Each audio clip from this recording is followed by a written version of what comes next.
Mas me diga uma coisa, como é que você tá? Ai, culpado, tô triste demais. Por que você tá triste? Mas não chore não, minha filha. Por que você tá com saudade do seu marido? Seu marido tá lá em Fortaleza, tá com a menina lá. Oh, desculpa aí, eu não queria falar. Mas como não. é, meu filho? Não, eu não queria falar não, mas já que você quer conversar fora, né? Ela já escapuliu, eu vou te contar, mas tu não me conta, pelo amor de Deus, que foi eu que falei pra ti. Ai, Jesus. Conte, filho, conte. Olha, esse dia nós tava lá e faltou carga pra vir embora.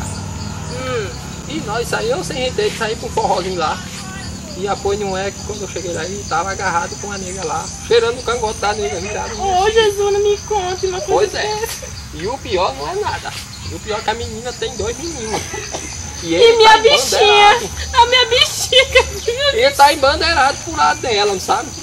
E você tem que ter cuidado, não você vai perder seu marido. Ai, meu Deus. Mas não conta que foi eu que falei, pelo amor de Deus, porque não tinha só eu de amigo, só tinha fique eu seguro. E tinha o compadre Geneco também lá, viu? E como é que tá as novidades por aqui? Não tá boa não, culpado. Por quê, meu? Estou aqui morrendo de saudade, meu homem. Mas seu homem